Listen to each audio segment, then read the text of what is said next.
Welcome everyone to our Sunday afternoon panel called Music and Cinema. My name is Doreen St. Felix and I am a staff writer at The New Yorker.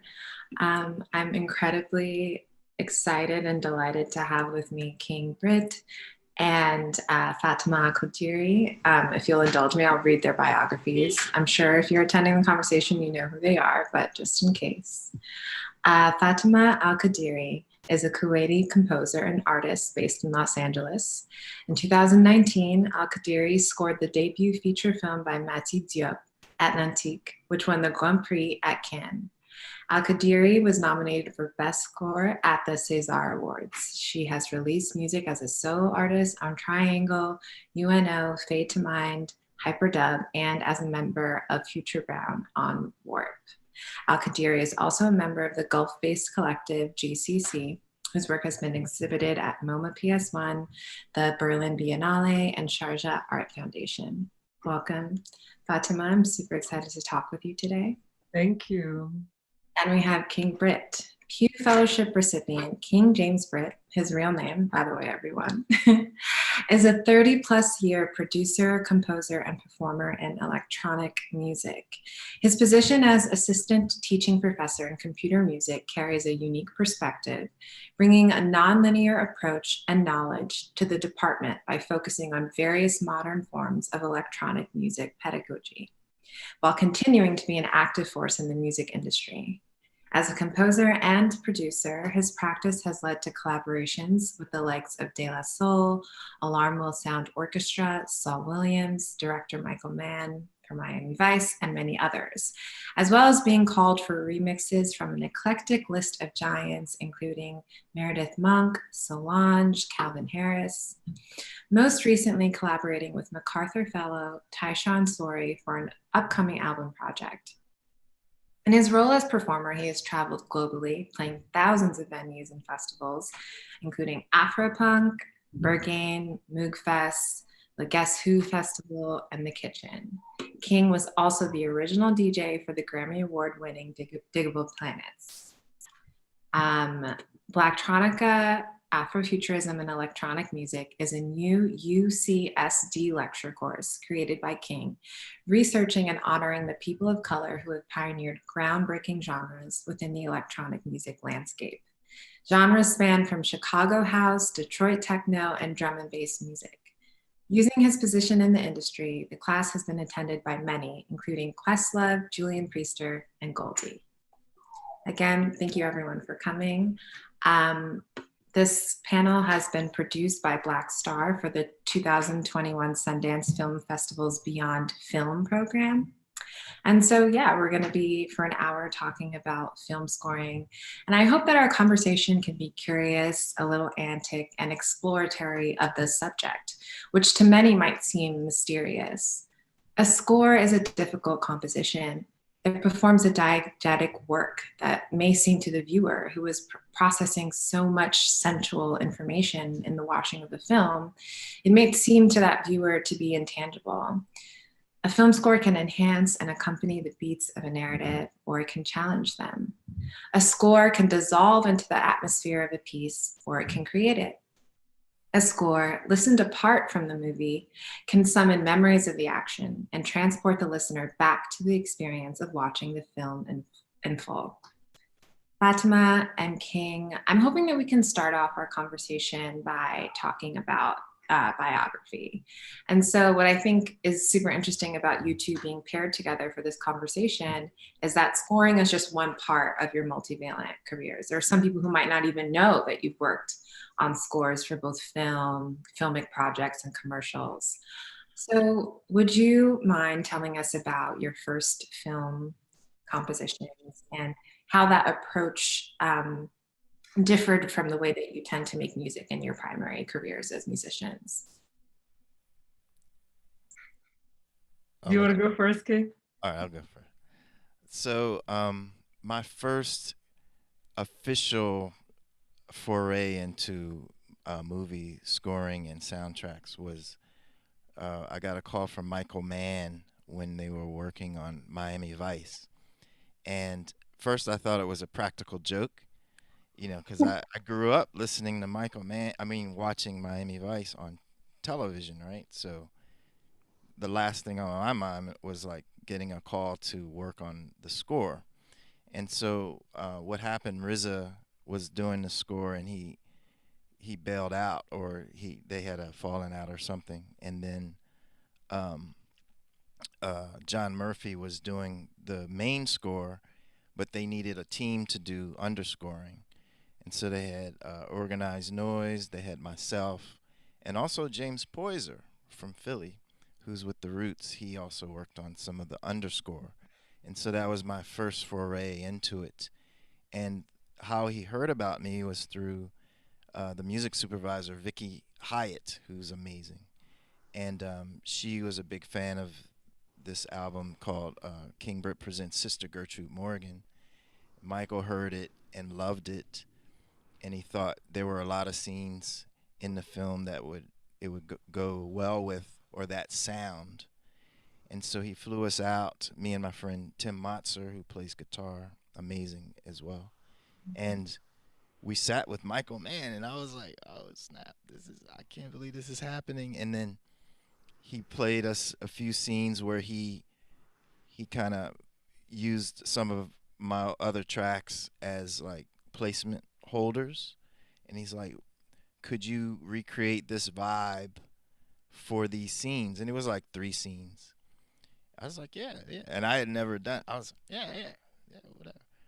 And then, you know, kind of fake it till you make it. And then I went home like sweating, like trying to, you know, get it done. And we got it done. And then he asked for 4 more scenes, and then 5 more scenes. So by the time we did like 13 scenes for the film for Miami Vice. So that was the first foray into it. And Fatima? Wow, mine is a much more humble story. I think it's 2007 or 6. It's a long time ago. This Kuwaiti film director, Qadad Al, he's actually one of my favorite, if not my favorite, Kuwaiti director, but he's never made a feature film, to my knowledge. It's all short films. Made this short film called Banana, Moz, about a married man's extreme sexual frustration and his seeking of something called Zawaj al-Mut'a, which means the marriage of pleasure in Shia Islam. And it's actually a very interesting tradition, and it's kind of a religiously sanctioned one-night stand. It doesn't exist in Sunni Islam, but only in Shia practices and theology. And the whole film is him trying to figure out how to find a woman to agree, or a person to agree with him, and going to the mosque, asking his imam, you know, because it's like an elusive thing. They don't teach you about it. You know of its existence, but where do you supposedly score that kind of arrangement, you know?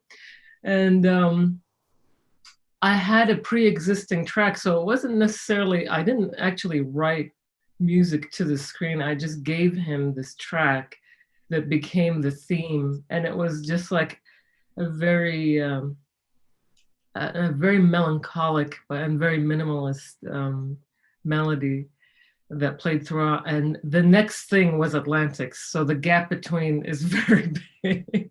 I'd never scored anything else, you know. And so when Mati Diop, you know, comes to you with Atlantics, were you hesitant because you had done all these other projects over the decade, and you know, maybe it wasn't? No, I wasn't hesitant. I had waited my entire life for another director to ask me, you know. I was like, where have you been all my life? You know? And she said the same thing. She's like, I can't believe, you know, I'm the first director. There was one other director in the interim, I think he was Swedish, asked me to do the score for his film, but his film never materialized. It never got funded, you know? So I wasn't able to work with him on it. Right. So even in just those 2 answers right here, we have 2 very different ways of composing for these films. You have a director who knows your stuff, gives you a bit of a prompt and says, can you recreate this? And that means that you already have the image that you're working off of, right? But then Fatima, you're actually already had a track and it happened to meld with the pre-existing films that this artist was, interested in. And so I would love to hear more about those circumstances when you're given a script, the thing like already exists, and how you decide, do I want to create an overall theme? Or am I working with particular scenes and I'm deciding what the sound is going to be like? How much does the script influence the way that you decide to create the sound palette for the film? You can go. No, you go. Yeah. Okay, cool. So, I've only done, as far as major films, only and independent films, underscoring. Yeah. And so with underscoring, which means the music in between the scenes or underneath the scenes, like the tension building, like they're about to do something bad or terrible or whatever. And so, depending on the scene, well, first you have to figure out, okay, what's the overall goal of the film, of the director, right? Because it's teamwork. You have to kind of remove your ego and go into it as part of a team, not as a solo artist, right? But sometimes, directors come to you because you have a certain sound, and so that's a bonus, yeah.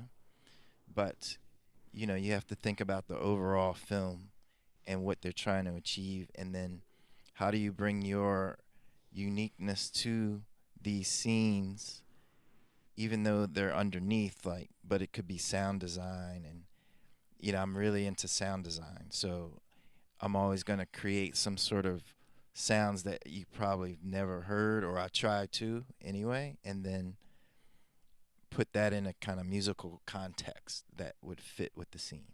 So that's kind of how I would approach it. But for a commercial, like for, say, Rolex or whatever the product is, they're very specific on what they're trying to achieve, because you're selling a product.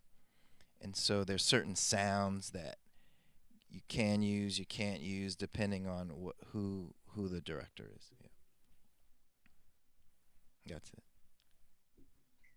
Um, I think for me, the only script that I ever received was Matty's, and it was really hard for me to read it because I knew the original dialogue was in Wolof, and then it was translated into French, and then it was translated into English for me to read.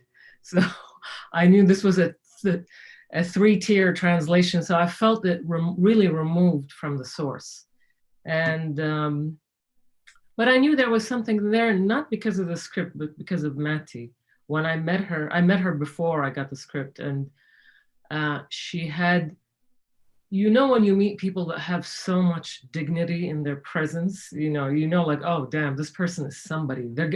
If they're not somebody now, they're going to be somebody, She just had a quality to her that was very enigmatic, So it's like, I trust this woman's vision. I just know whatever she's going to make, she's going to be ruthless with her level of perfectionism. And she was, But I did tell her I would like to see the rough cut, however many hours long, before I can tell you if I'm the right person for this job, So she was very amenable to that somehow. And she said, okay, come to Paris. I'm going to show you the rough cut.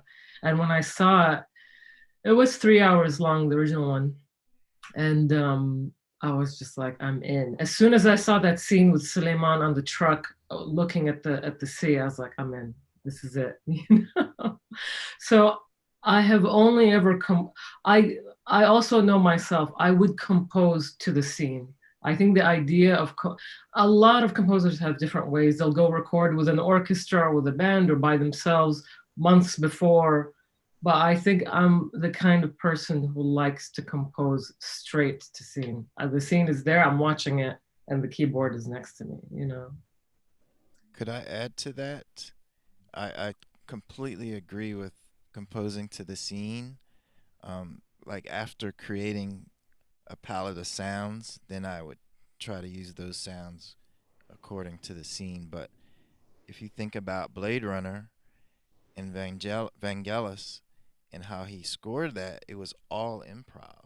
Yeah, I'm very much improv. I'm an improv kind of person. Absolutely. I mean, because it's like you're reacting Yeah. directly to to what's going on. The problem is, a lot of times they do, well, all the time they're editing constantly, so there's this back and forth depending on the project. And so at least you get that initial feeling, yeah. You agree, yeah? Like Definitely, definitely. Well, that makes me want to ask, obviously people think of the relationship between composer and director, but I think about editing all the time when I watch films. And a film like Atlantique, there are so many scenes where you just cut to the expanse of the sky, which is the same color as the ocean. And that's the editor coming in and deciding, how the film will move. And so, do you, either of you, both of you, have relationships with the editing team too, when you're deciding how to cut the sound design and the score to films? I never know. No, It, I mean, I think that the sound designer, definitely, I would have a relationship with the sound designer because I feel like the sound design and the score, if they're not married to each other, it really sticks out. Like they have to be on the same level, because they can compete in a very bad way, and the contrast can be heard by everybody. It's like a shoe that doesn't fit. So that's the only person I think that I would be in touch with. But thankfully, there was not even 1 second of sound design in Atlantique that clashed with the score. And I think that Matty probably made sure of that. you know. and as far as sound design on my end, for commercials, like for short films, um, I just did like a series of short films. We did the sound design as well, Okay. so it was like all encompassed, and it was more. The score was more based on sound rather than actual movements and that sort of thing. So it's kind of like A Quiet Place. I don't know if you saw that movie, but wow. I It's mean, it was all sound design, really. really is. And that reminds me too how sad it is that the films that are coming out now, we can't experience them in theaters where, you're meant to be surrounded by the sound in a certain way. You're never going to be able to recreate that in your home. But King, I wanted to ask you, so I watched that Rolex commercial and it's like, I don't know if some of our viewers have seen it, but it's nothing like what you would expect a Rolex commercial to be. And there's this amazing, to me, like friction or juxtaposition of like your history with the history of this luxury brand, and you're kind of like pushing them to be strange in this way that they wouldn't be naturally. And so I'd love to hear you talk about, what it's like working for commercial brands that have their beats that they have to hit, but of course have your things that you have to do as an artist. So I was really lucky in that project. So they picked four different directors to create pieces for Rolex, like little short commercial films. So Joe Carnahan did one, and I did his as well.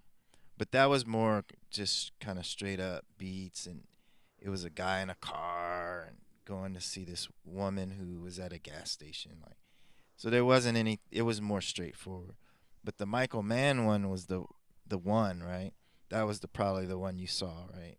In Asia, it was in Asia. And so Michael calls me and he's like, "I'm about to go shoot this commercial, but I don't have here's the script, but I don't have any visuals. But what I want to do, you do the track and then I'll shoot using your track. I'll do I have a rough script, but we're going to just do it while we're there." And so I did this quick track that was like kind of techno-ish vibe, and then they used that, and then he asked, can you redo some things, take out drums here or whatever, and then that was the end result of it. But I did have to change the last chord when she, well, it's gonna spoil it for everyone, but at the end, that last scene, I had to change the chord to a major chord because the minor chord, they didn't, in China, they didn't want the woman to, which was, it's really messed up, but they didn't want her image to give an impression of her killing the guy. It's like a spy movie thing, like the commercial, just for those who don't know. So that putting it on a minor chord was like, oh, what's gonna happen? Whereas a major chord was like, oh, they just saw each other, you know. And it's that minor, it's that little thing, and we had to deal with the politics of the government, like what was happening there. So That's really fascinating. It also kind of gets to the point of our conversation, which is to say that scoring is a form of storytelling and narrative creation. And I wanted to hear your thoughts on, I think when people who kind of just like watch movies casually think of film scores, they automatically think of orchestral, analog, and there have been some films, I'd say, in the past 20 to 25 years that are kind of pushing viewers out of their comfort zone, right? It's like, oh, maybe you're not going to hear strings if you're watching a Safdie Brothers movie, for example. And so I would love to hear how you, as you know, geniuses of electronic music, like deal with the history of like analog in terms of like creating your film scores. Fatima, I know in Atlantique, which I love about that film, is it's a Senegalese film, and I think people expect certain kind of music. Definitely. An African film, and you turn that on its head. But there still are some moments where we hear instruments that I think are actually indigenous to musicians there. So I'd love to hear you both talk about how you deal with like the traditional expectations and tropes of film scoring, and of course the places that you come from as futuristic musicians. The interesting thing was, I mean, for me and Matthew, when we spoke about the score, there was, you know, never an idea that it would feature any folk instruments, because I think it's a very simplistic way with dealing with a place, with centering a place. You know, it's like, especially if you're trying to tell a contemporary tale, you know, of young people who probably have very little interest in folk music and folk instruments, you know. They're probably listening to Vibes Cartel or what have you, you know what I mean? Like, I know it was interesting to me because I actually didn't know that. I know the big pop stars, 90s pop stars of Senegalese music, you know, like I actually hadn't listened to Senegalese music in a very long time. So I didn't know it was the new cuts, you know, like my interest was in like music of Ivory Coast and South Africa, Kenya, Tanzania, you know, like I could talk to you for hours about the music of what's cool in the Ivory Coast right now. So when I started writing it, I definitely there's something about, I think, electronic music that is very raw. I think the digitalness is very cheap and very like, there's a poverty to the sound, you know? There's not high quality, it's lo-fi, you know? And like, there's something about just listening to the music of the world in general. I'm a huge fan of, you know, global music from around the world. And there is this extreme low quality MP3 uploads all over YouTube. There's just not this kind of preciousness. I associate the preciousness of orchestral works with wealth, you know? So I really felt like, okay, because I'm not Senegalese, first of all, I'm not going to try to do this like bogus folk music situation, because that needs to come from a local, And also I think it's one of the biggest challenges in the world to incorporate folk and electronic music. When it's done well, it's really done well. When it's not done well, it sounds like a Starbucks like music. I think of that label Putamayo. I don't know. It's like CDs that they used to sell in Starbucks, like it's just terrible. But actually, the thing that I did use was a virtual instrument called the Hohner Guitarette. And it sounds like a thumb piano, but it's not. It's an early analog instrument from the 70s that was made, but somehow it has this kind of illusion of being a quasi-African instrument because of the thumb piano sound, So that was another, I inherently knew that. I was like, oh, people are going to think this is a local instrument. It's not, But I definitely feel like, there's a huge colonial presence in the film with this Burj al-Mu'jiza, which is an Arab colonial presence that is not really talked about ever.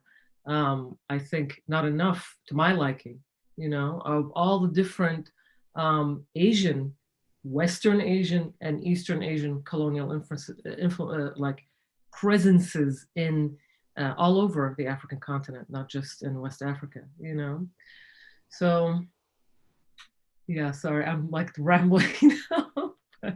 That was fascinating. Yeah.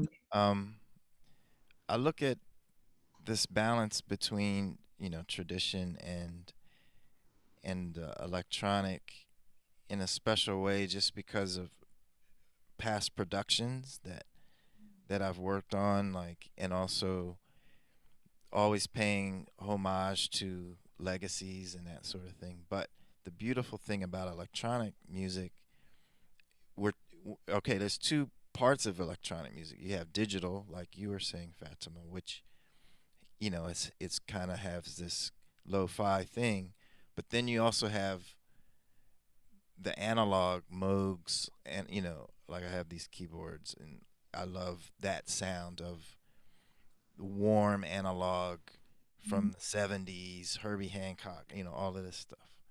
And so there's that level of analog versus digital, but also as far as traditional instrumentation, a lot of times, well, just the projects I've worked on, which they're not a lot of scoring projects, but the ones that I have worked on, if there were traditional instruments that were to be used or whatever, I would sample a sound from it.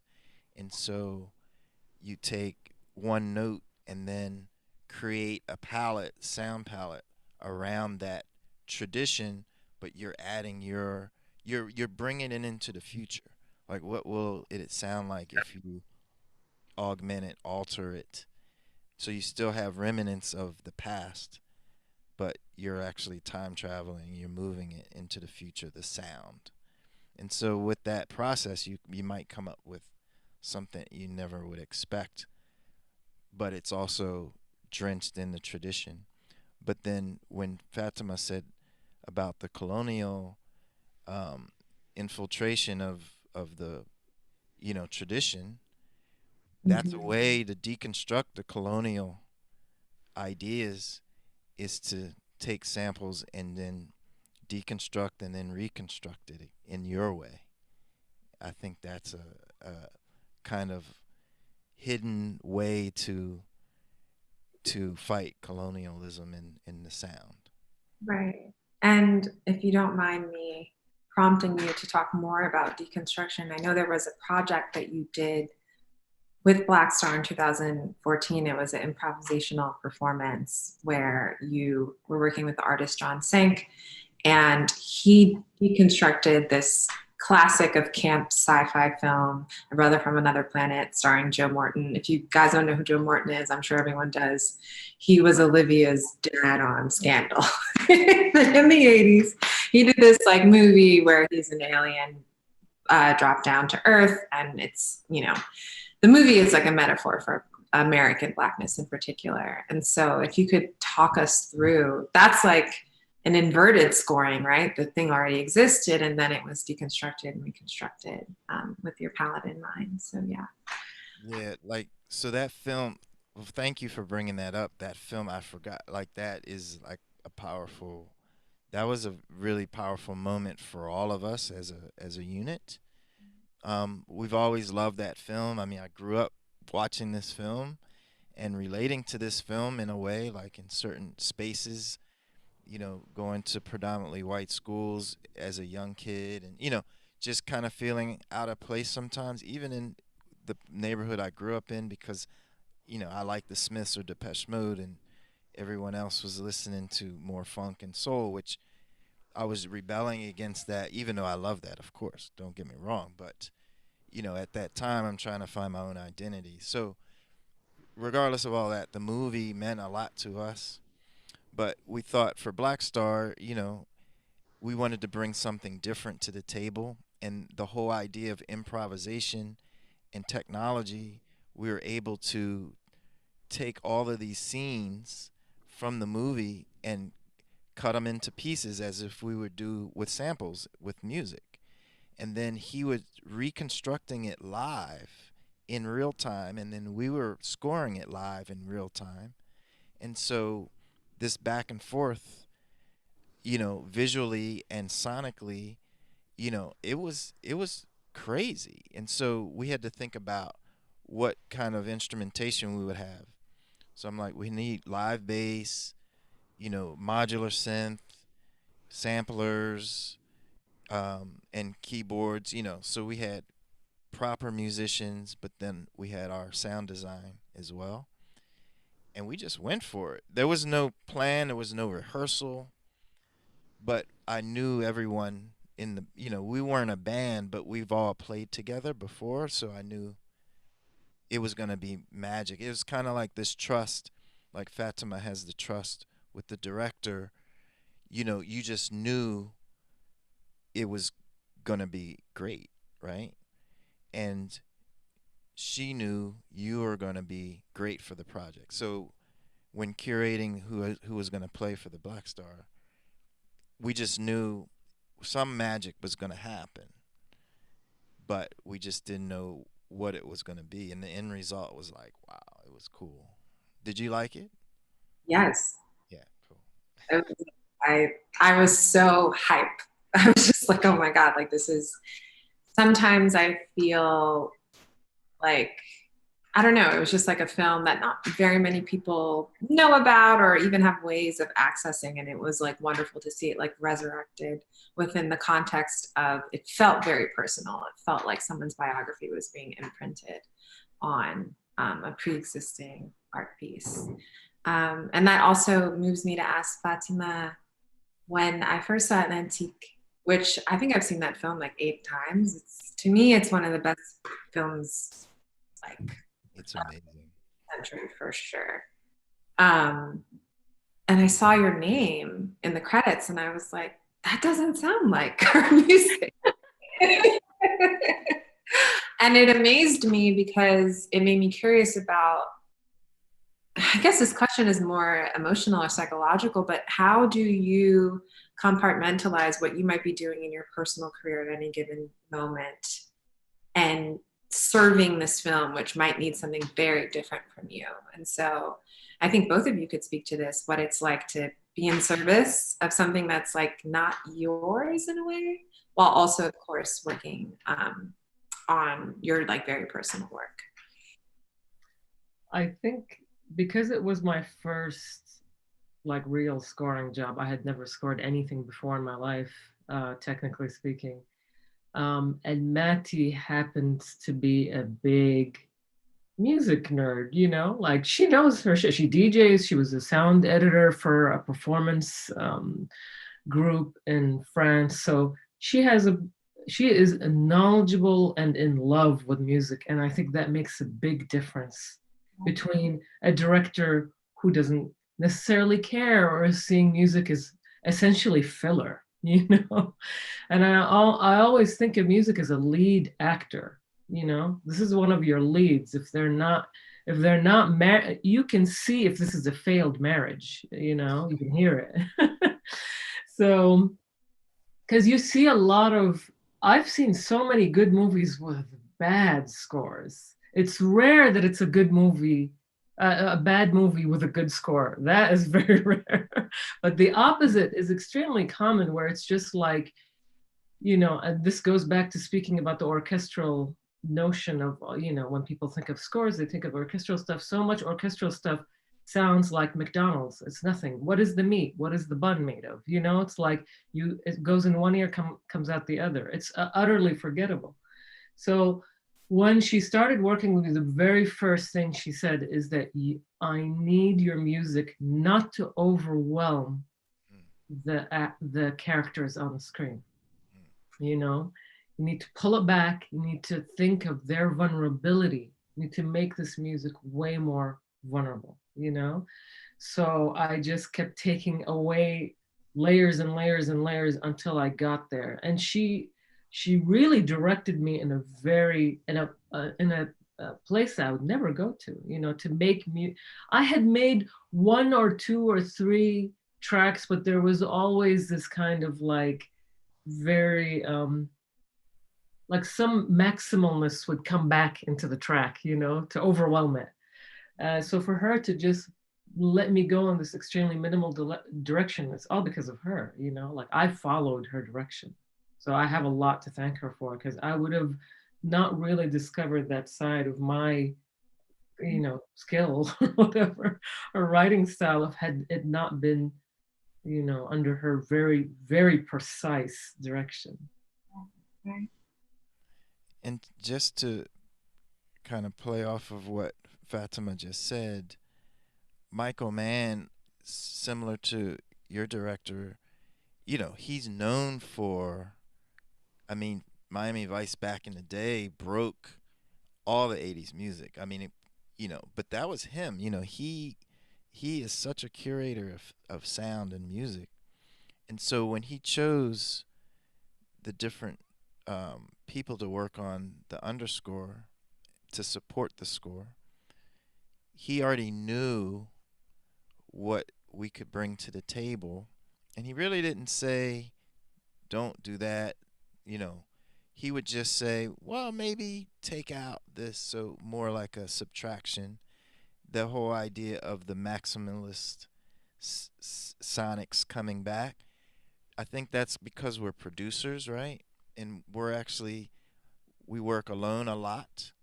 I mean, I speak for myself, work alone a lot. So I'm always throwing the kitchen sink in and then start to take things away.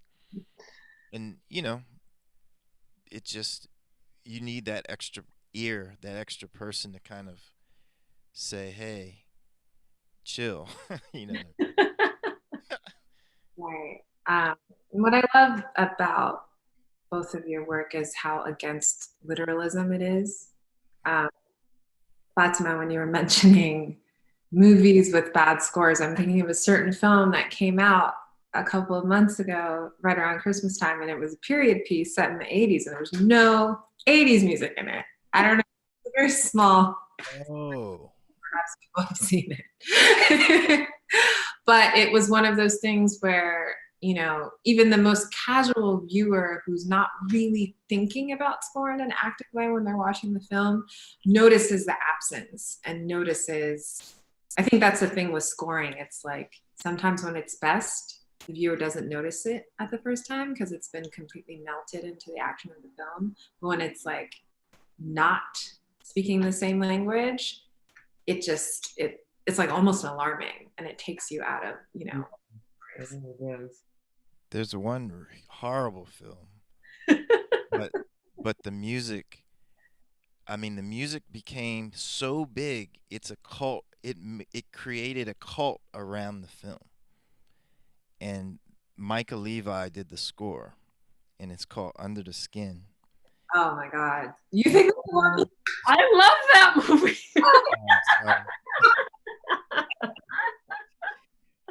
The score. I love the score. I play the score over and over and over. But the movie, I don't know, man. I don't know. I love both. Hey, both. that's cool. That's cool. But you're right. The score is incredible. It's absolutely. Rewatch it then. I need to rewatch it then. You should rewatch it. It's a great film.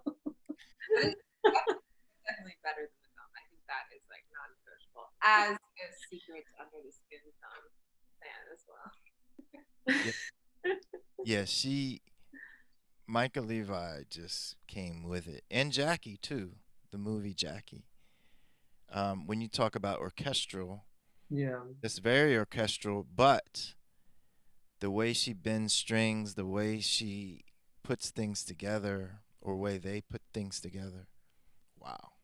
It's very haunted and it has a spectral quality, which Yes, yes, so well with what Jackie is about, right? And yes. Natalie Portman is playing the myth of Jackie, Mm, as if mm, Jackie is like an actual person, like it's all camp, exaggerated, and all that. And yeah. that's actually a good segue for me because I wanted to ask: are there, in your peers, composers that you see pushing film scores forward into the future? um, I know primarily it's great to talk to you too about film scores because it's one aspect of multi-valent careers. But are there people maybe like Micah that you are following and are saying, "Wow, this person like knows how to accompany a film in that way that feels new and fresh"? Fatima. Yeah, I mean, I think she's definitely at the top of the list, I would say, like um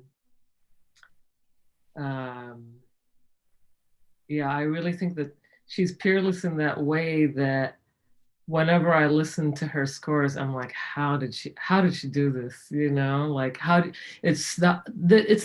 hardest thing is what she's done is to take orchestral music and not be able to predict it, especially in a horror film, like that is the hardest thing. Horror is the tropiest of the tropes, and everything has been done, especially with orchestral. If you think of Psycho, etc., like, and for her to just reinvent that is major, and she happens to be a woman, which is fab.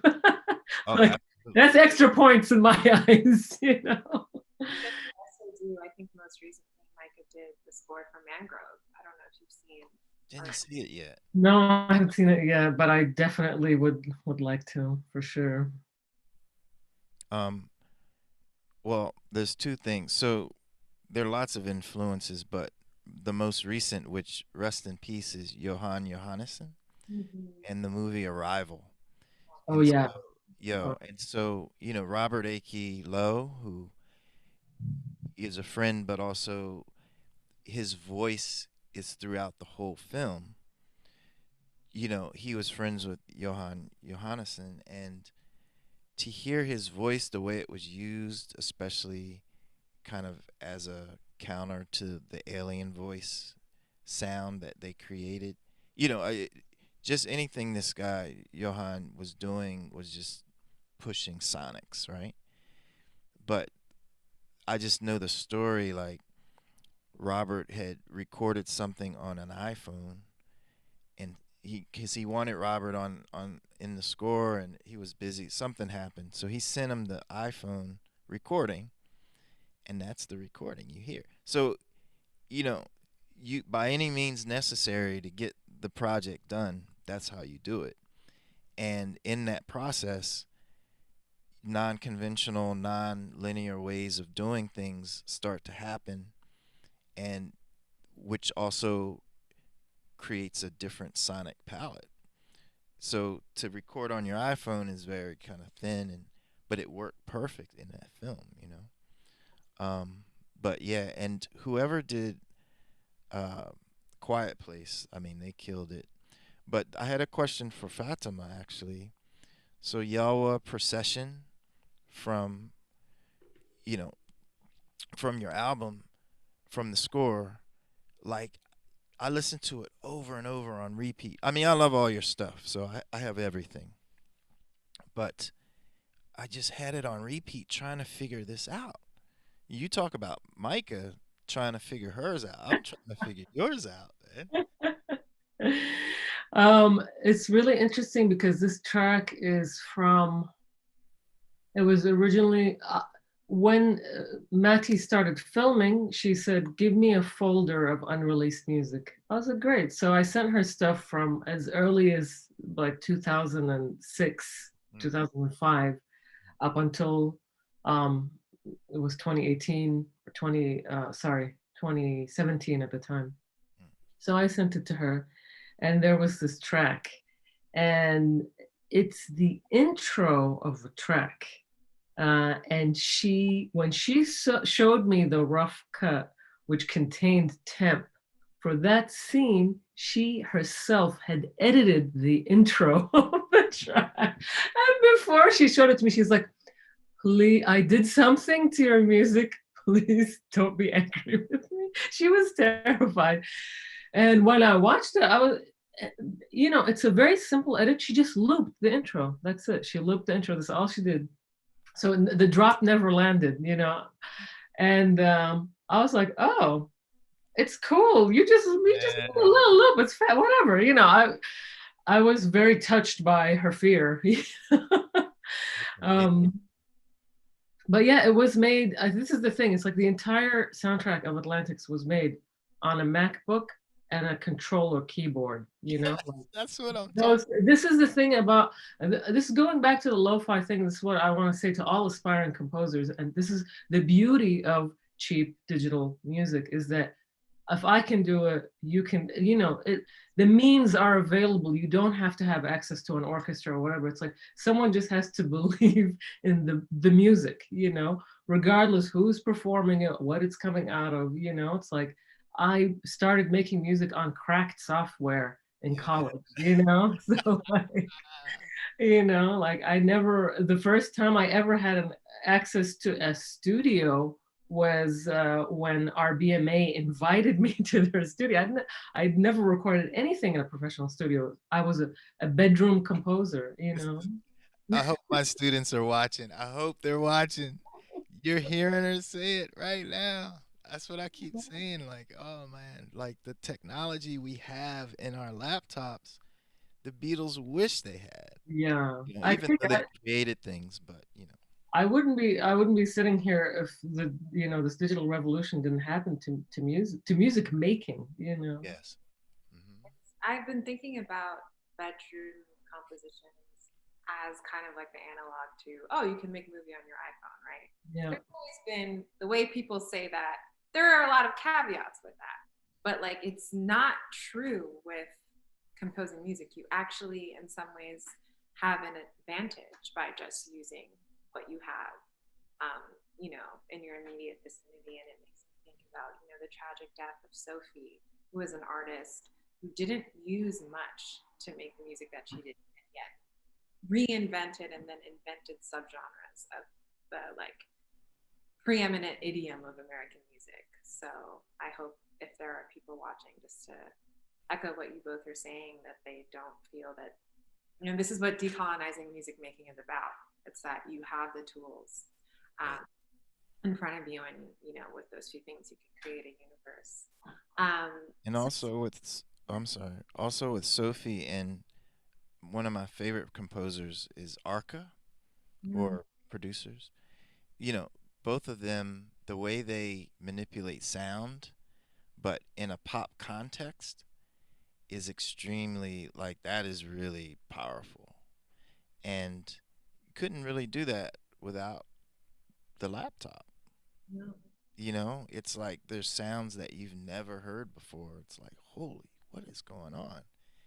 And that's like you couldn't do that in a studio. You're paying studio time. You're up against the clock.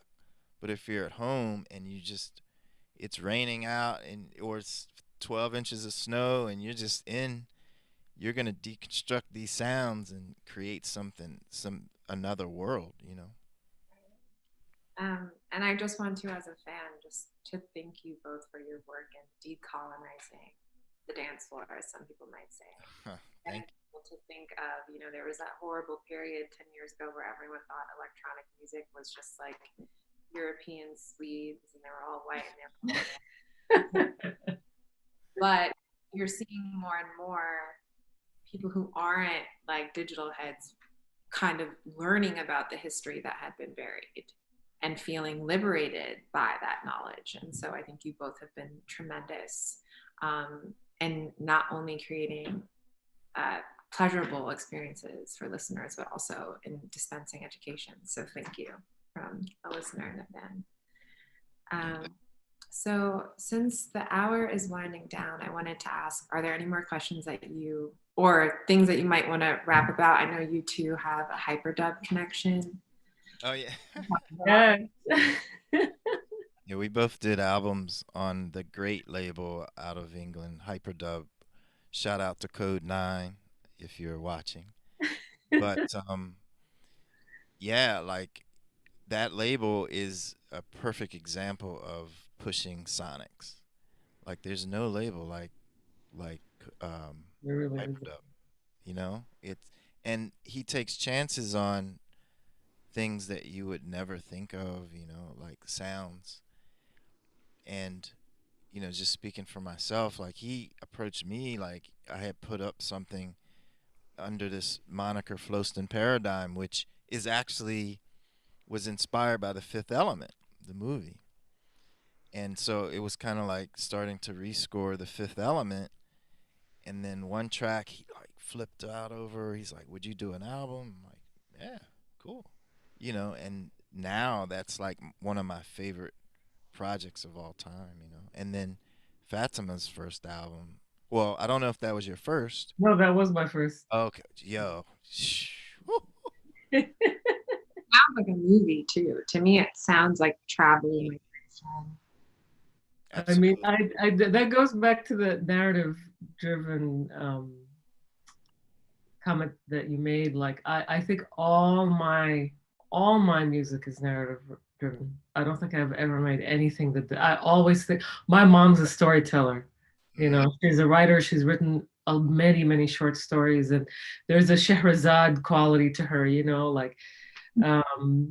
And she's a painter as well, and all her paintings, it's all figurative art, but they have elaborate stories behind them. And I think she really like injected this vein of storytelling in us. Like everything has to have meaning, and very elaborate meaning. So I don't think that there's what, of course I love music that is abstract, that is just out there without a backstory, but for me personally, that's not my practice. My practice is always there is a story. I am divining a story out of this music, always. Same. Yeah. You and your mom should do an exhibit. Well, there's something coming. You kind of guessed it. It's coming. You'll find out about it soon. Right. He has the astral background. He's on another level. I know, right? Miss Cleo. Remember Miss Cleo? Miss Cleo.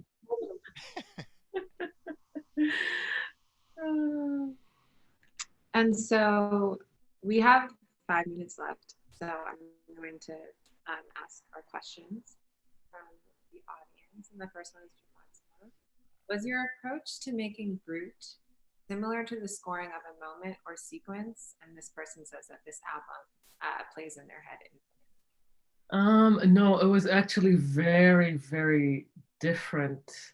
It was actually written in the same place. The score of Atlantique and Brut were both written in my bedroom in Kuwait. So even more lo-fi surroundings. I have a soundproof bedroom because it has no windows and a carpet. So it's very good for making music, and also because I wrote the music from midnight to 5 a.m. I wanted to be in the witchy hour, writing it. But Brut, I was bedridden when I wrote it. I couldn't move. I had a knee injury, and I was consuming the news, and all these memories came up of protests that I had attended very early as a freshman in college, of the protests in DC in '99 against the World Bank and the World Trade Organization. I'd never seen more cops, still to this day, my entire life, than at that protest. And also the protest against the invasion of Iraq in 2003. I was in New York, so I just started recalling seeing what was happening in Ferguson, all the protests that I had been part of, and it just like, and I was in despondent in my situation that it just violently came out of me, you know, and also memories of the invasion of Kuwait, just like all of the scenarios where you felt like you knew what it was like to be surrounded by an army, you know, which was how I felt that the police they were effectively a militia, you know, Totally. and also the National Guard, etc. Um, so the location was the same, but not what I was going through psychologically, you know. And then we have another question for the both of you. Could the panelists speak to the integration, of licensed music into scoring, or vice versa? Does this apply to you in either way? Yeah, in a way, yes, because I get a lot of things licensed for commercials, Mm-hmm. you know, and so, I mean, the only thing I have to say about it is, I mean, it works for the commercial. Like, they like how it sounds and it works for the product or whatever, but there may be one or two edits that you need to do. And so I say to everyone, like, when you're just making any music, like, even if it's just for leisure or whatever, you just never know where it's going to end up.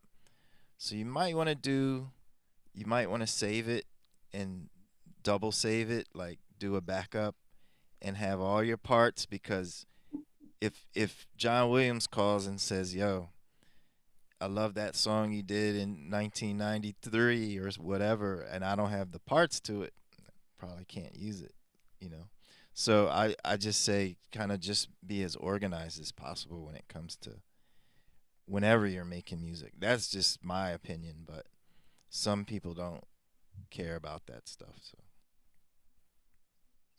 I mean, speaking from someone who has very bad file keeping habits, I had to change, especially with the old records. Now I'm getting better. After this score, I'm definitely forced to get better, but you're absolutely right. I think the thing is with licensed music is, you know, if a director thinks something works and you don't mind the premise of their film, get that check, you know, like, yeah, get it. I mean, it's happened to me a few times, but also I don't know if I don't know if that person is asking about. There's a way for me to interpret this question as, what about licensed music in a score you're working on? I think that's one way. Yeah, because so there's a few licensed tracks in Atlantique, and when I when I first sat down with Matti, I told her I would like to replace more or less everything, unless it's something I can't replace. You know, for instance, the club scene where they have Senegalese club music. I have no interest in replacing Senegalese club music. That is accurate for the scene, and that needs to be there to tell the story correctly. You know. Um, but there were a few instances where uh, it really worked. The energy, and it was like locked, you know, like I had no interest in changing it. And there was one track that I desperately tried to change. I think I made 20 tracks for it. And then in the end I gave up. I was like, Matti, you are married to this track. So let's just keep it. I'm not gonna fight with you anymore on this one. So it's hard sometimes when directors use temp music. It really is married to the shot, and there is nothing you can try your best. Sometimes it works, but sometimes it's like that music has captured the director's heart, and if the musician on the other end says yes, that's a done deal, you know. absolutely. Yeah, it's like demo. It's like you're constantly seeing this and hearing it over and over, and it's inevitable. You Unless you bring it, you're not gonna win. Yeah, you're not gonna win. I didn't know. With one track, I didn't win. It was a lost battle. So our hour is up. I want to thank King and Fatima again for joining me in conversation. It was honestly the highlight of my year so far. Likewise. It was awesome. It was really great. Likewise. And yes, and of course, thank you to BlackStar and Sundance for hosting this conversation on film scoring. I think that's just about it. We're going to end the conversation now. Thank you, everyone, for joining, for your questions,